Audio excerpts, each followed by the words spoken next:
Alright, welcome back everybody to another video. Today we are going to be brewing a New England IPA with the Voss Quake strain, and that is going to be in a new fermenter that I picked up recently.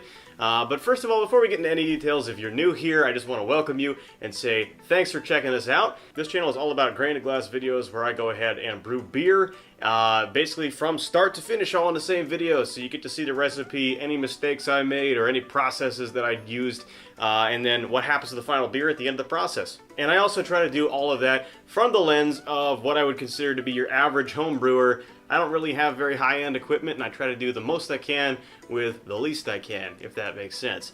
Hopefully this provides you with some good information if you decide to make this kind of beer.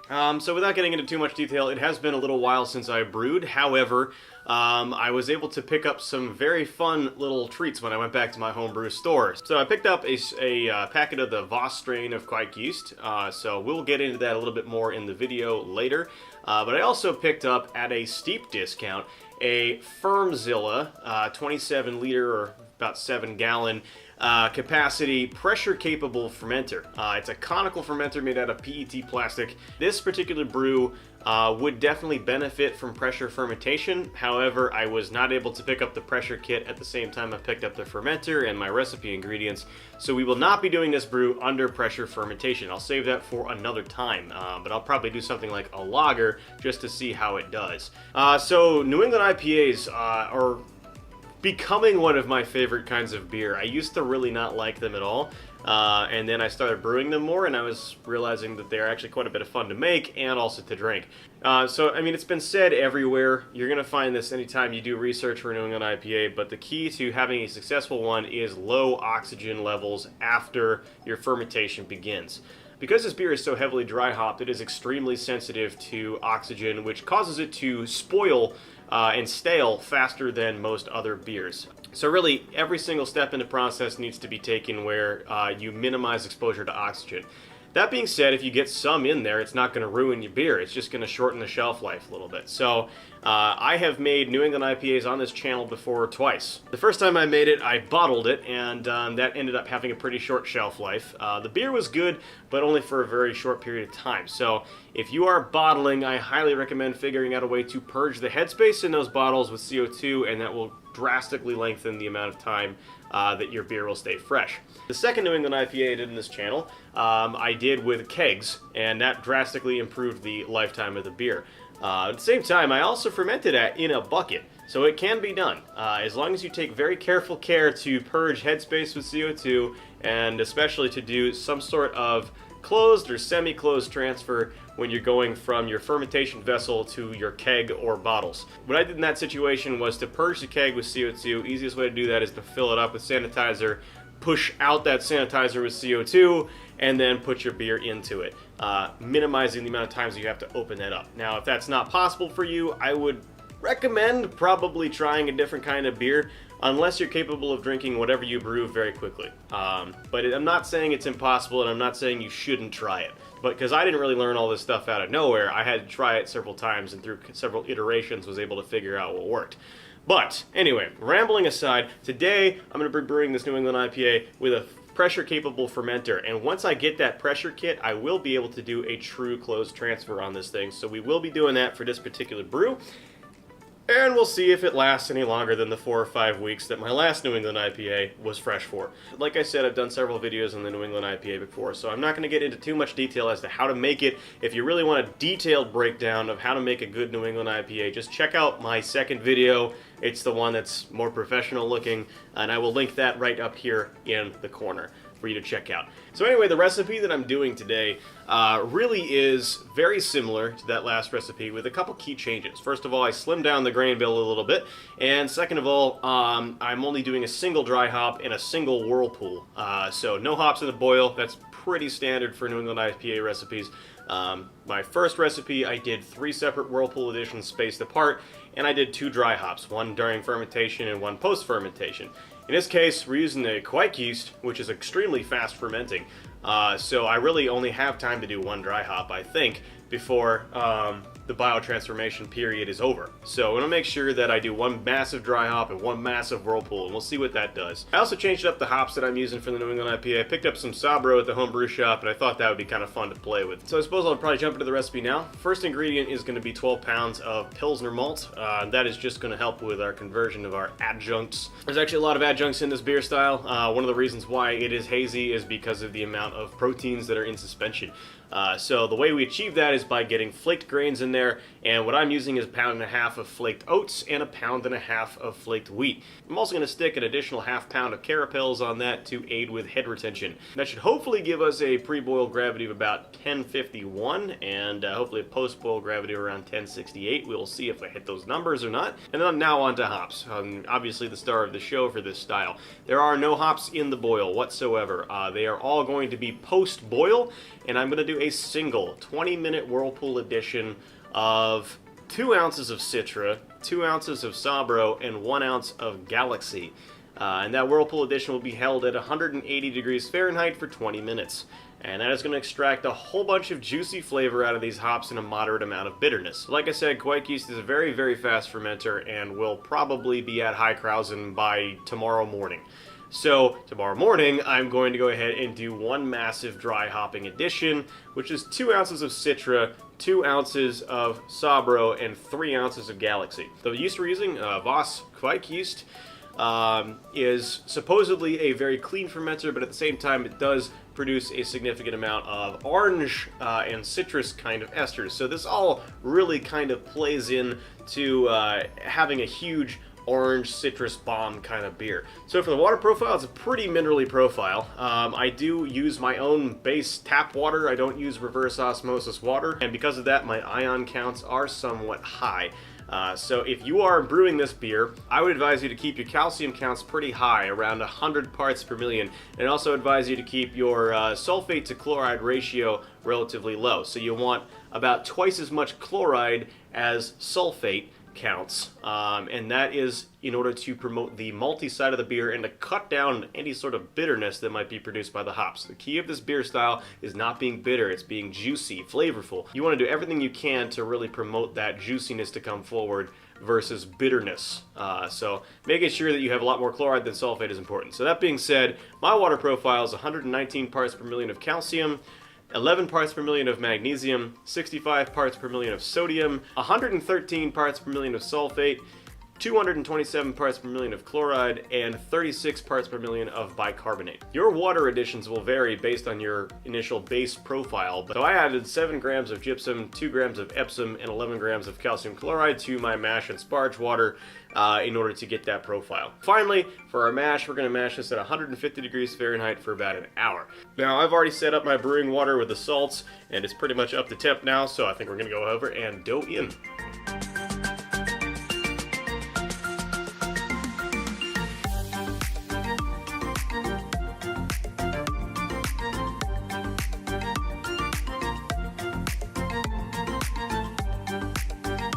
Alright, so after we've mashed in, there's going to be a little trick here that I'm going to be using for the first time to minimize dissolved oxygen in every aspect of this brew going forward. And that is to be adding some pure vitamin C or ascorbic acid, which is a very strong antioxidant.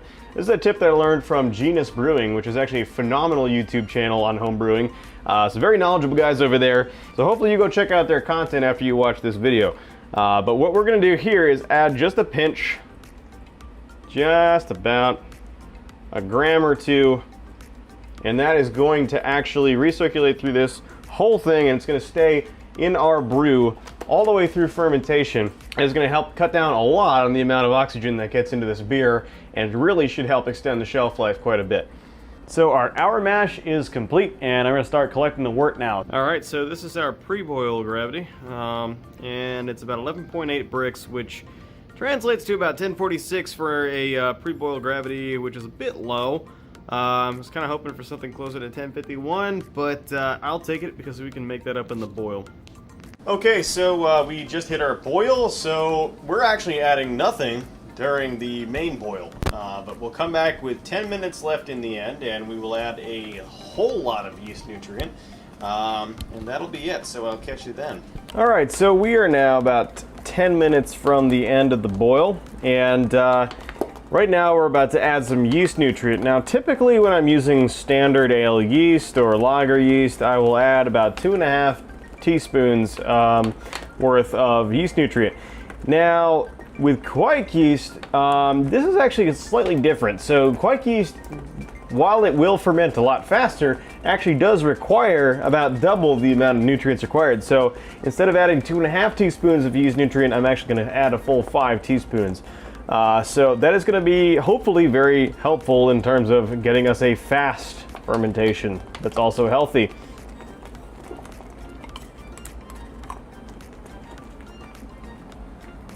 So now we're going to go ahead and wait for another 10 minutes before we kill this boil. All right, so one of the things that is very important to do around the 10-minute mark is to sanitize your chilling system. So whether you have a plate chiller, immersion chiller, counterflow chiller, whatever chilling setup you have, it's very important to, for about 10 minutes left in the boil, recirculate that boiling wort through it so that you basically guarantee that the inside of it is sanitary. This assumes, of course, that the inside of your chilling system of choice is actually clean already, because sanitation does not necessarily get rid of something that is just plain dirty. All right, so we have just hit the end of our boil. I did extend it a little bit to make up a couple extra gravity points there, but now what we want to do is start moving towards the whirlpool. So what we're going to do is start the chilling process just a little bit here, and essentially we're going to bring everything down to about 180 degrees Fahrenheit. So once we hit 180, then we're going to try and stop it. And we're going to leave the whirlpool hops in there for about 20 minutes. But first we got to get to that point where we actually hit 180 degrees. So what I'm doing now is cooling down and recirculating cooled wort back into the kettle. And once that kettle thermometer reaches about 180 degrees, I think we'll be good to go. Okay, so here is our massive 5-ounce Whirlpool edition. 2 ounces of Citra, 2 ounces of Sabro, and 1 ounce of Galaxy. All going in right now.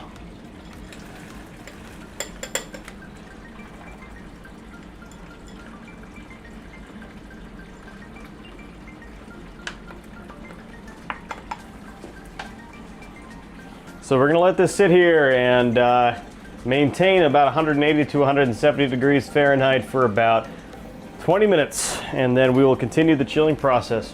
Okay, so our 20-minute whirlpool is complete now, so it's time to actually complete the chilling process. So we're just going to turn on the chilling water again.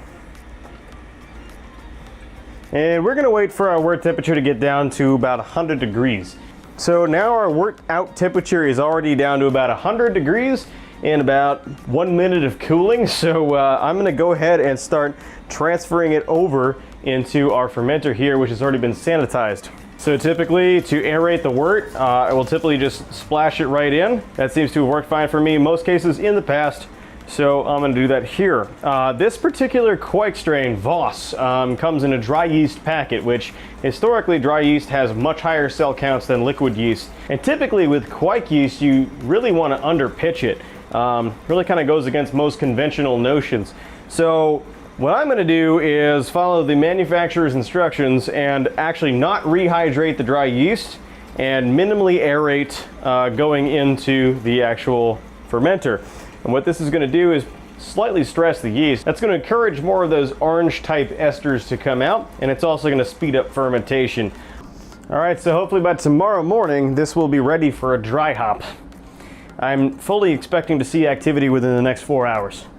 All right, so I'm going to start doing something a little bit differently in my videos now. I'm going to start talking about the fermentation after I actually transfer everything and with minimal distractions, because that is one of the most important parts about making beer. And I found that most of my videos I actually have a little bit of a messy, chaotic scene going on when I'm talking about the fermentation. But that's going to stop now. So both as a time-saving factor and as a clarifying factor, I'm going to be talking about fermentation in an uncluttered space.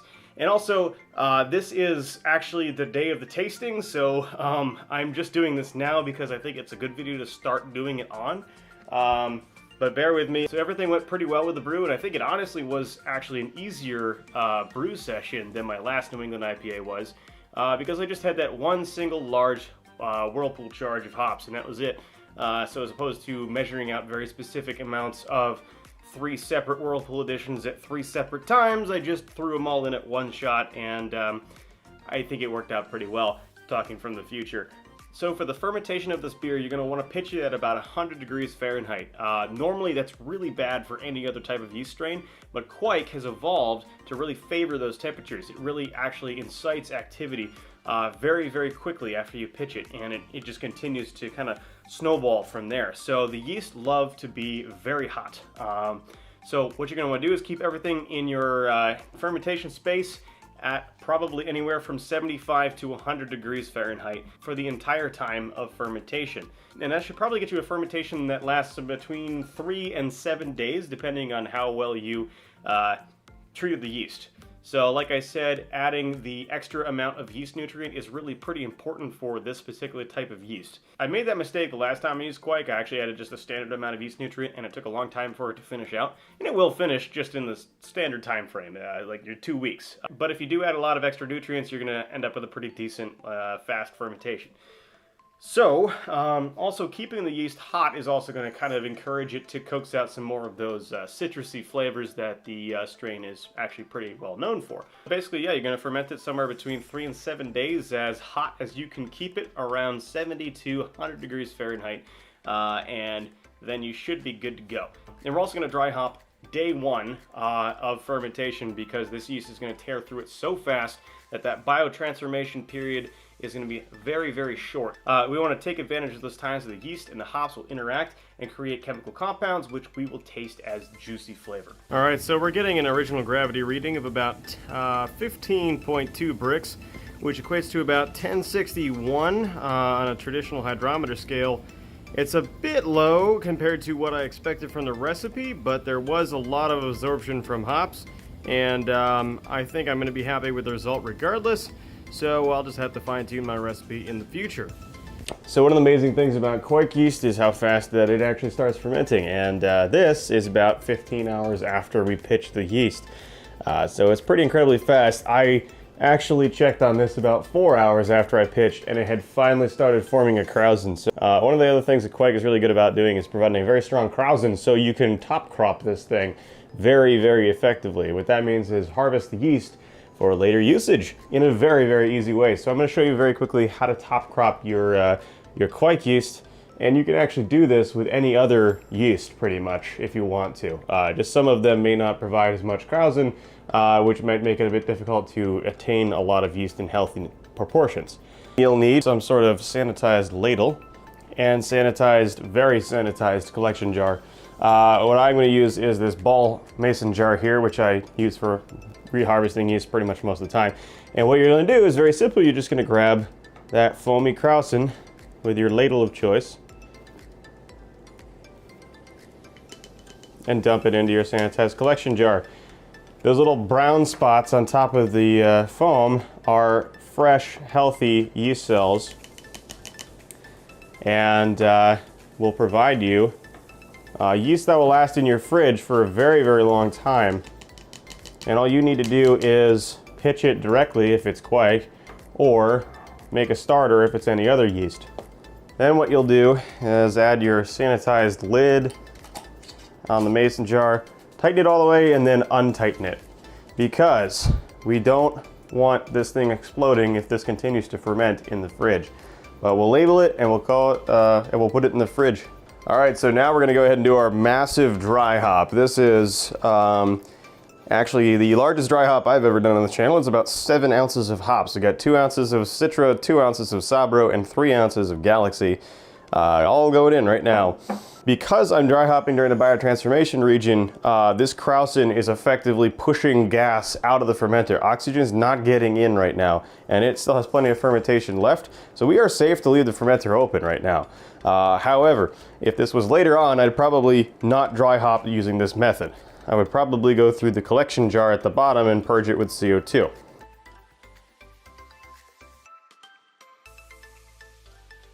All right, so now we got it all capped up, and we'll wait for another couple days.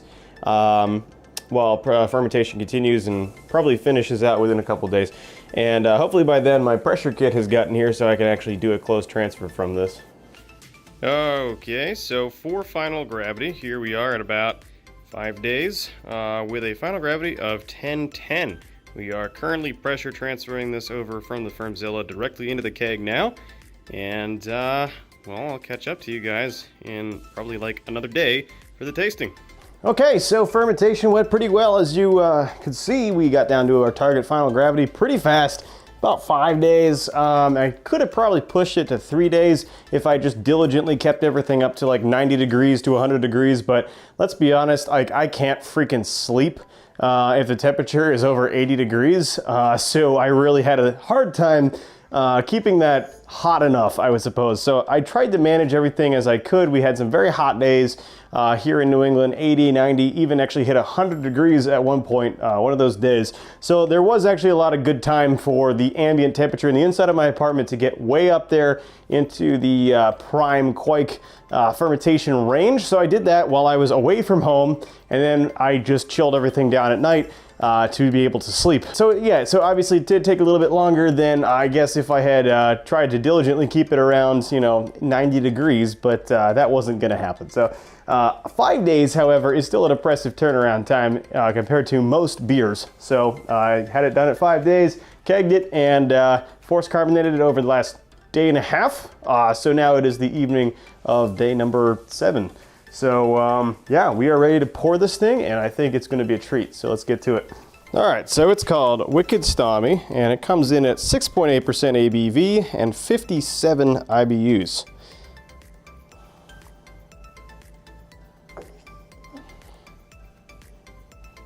So I called it Wicked Stormy because, obviously it's a New England IPA, I gotta use the New England accent, but at the same time, I am inside right now instead of being on my porch because Hurricane Isaias, if that's how you say it, is currently having its way with the East Coast. So things are a bit stormy outside. All right, so for appearances of the beer, it's a pale gold to straw color, very opaque, milky, in fact. I mean, the haze is extremely thick. You can't really see into this whatsoever. The head on the beer is very rocky and robust. It really does maintain its structure for quite a long period of time, and those bubbles just stay where they are, which is pretty cool. So it's nice to have good head retention in the beer. It's always kind of a nice kind of cherry on top. It means that your proteins are doing what they're supposed to be doing. All right, so now we'll go in for aroma. Ooh. All right, so first of all, the aroma on this beer is it's quite strong. So literally the entire 12 ounces of hops contributed to the aroma in a certain way, either through the whirlpool or through the dry hop. But I mean, there is a substantial amount of hop aroma coming out of this. So I'm getting mostly citrus, so a little bit of grapefruit and also some melon, I think. Very tropical smelling, and truly quite a different bouquet of fruit kind of aromas coming out of this. There's absolutely no malt character whatsoever on the nose. Yeah, it's pretty much citrus dominated, probably some orange in there, I think, in terms of just like really what is the most, yeah, I think orange is definitely the most dominant aroma. So now we will move in towards mouthfeel. So it's like, yeah, maybe trending on the medium to medium full-bodied mouthfeel. Very, very smooth. There's a little bit of a carbonation bite because it's a bit young, and I force carbonated it, so that may fade with time, but for the most part, very, very smooth, very round mouthfeel, which is exactly what I want in a New England IPA. It's exactly what you're supposed to get. That is 100% due to having a high protein malt bill there. It also has a lot to do with tuning the water chemistry towards this. I would say it's a little less creamy than my last New England IPA was. I think my last one was definitely a lot more pillowy and soft in the mouthfeel. I did change the recipe a little bit on this one, so I omitted white wheat from the grain bill, and that may be responsible for it. Maybe. It's not far behind it. I mean, it's still got the whole smooth, pillowy characteristic. I think just the last New England IPA I made was a little bit smoother. So now we're going to move on to the very important part, the flavor of the beer.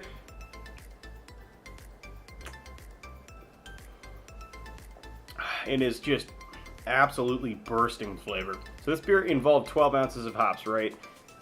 That's a lot more hops than my last New England IPA iteration did, and the 7-ounce dry hopping edition that I made was the biggest in channel history, and actually it was the biggest dry hop in my entire brewing history. Significant amount of hops in this, and no green grass flavor. So I'm very, very proud to report that. That was an issue with the amount of vegetal material that I had in my Cascade Pale Ale a couple brews ago. Not an issue in this. There is a small amount of hop burn, which is kind of a phenomenon you get with a young beer that's been heavily dry hopped. There's a little bit of a kind of zing to it that comes from those young hops, but that will fade and round out with time. But it's not really significant into a degree that it is a flaw here. It's perhaps a tad more bitter than I expected. It did get a little drier than my last New England IPA, I think. By like maybe 1 or 2 gravity points though, so it's not that big of a difference. But it is definitely a little bit more bitter than I think I would have wanted it to be. Definitely a little bit bitter, but it's not really too far out of the ballpark. I've definitely had New England IPAs at bars that were a lot more bitter than this is.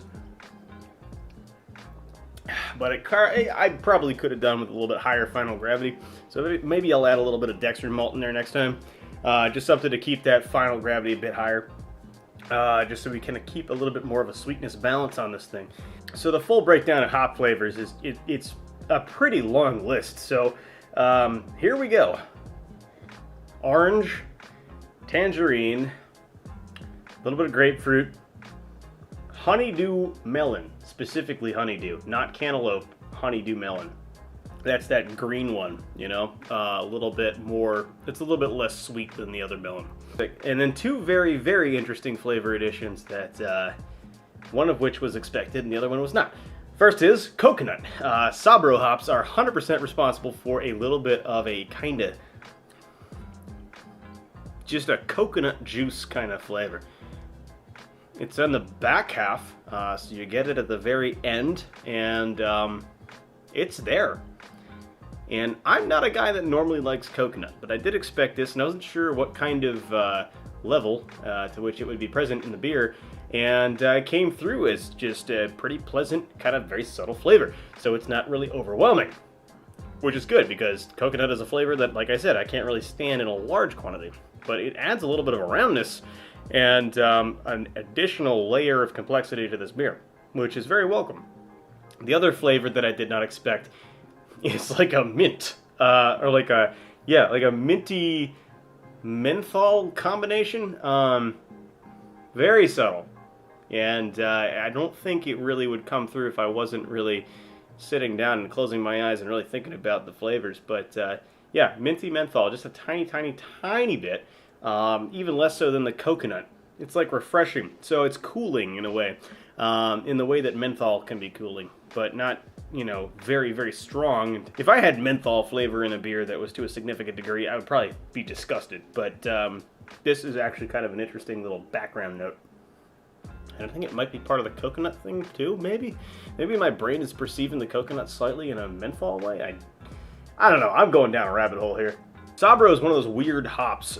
It is kind of an outlier in terms of what kinds of flavors it throws.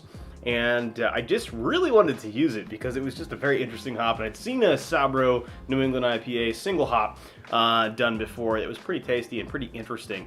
I would definitely recommend doing that. Like, if you want to make a beer that is way out of left field, single hop, Sabro is your way to go.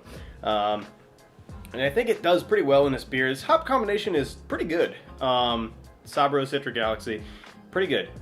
It's definitely not the optimal one. I think there's a little bit of competing flavor here, but it's pretty good overall, and I think it did a decent job. So, yeah, I think I would probably give this a solid, like, 8.5, maybe 9 out of 10. It's a very, very good beer. Very drinkable, even at 6.8%.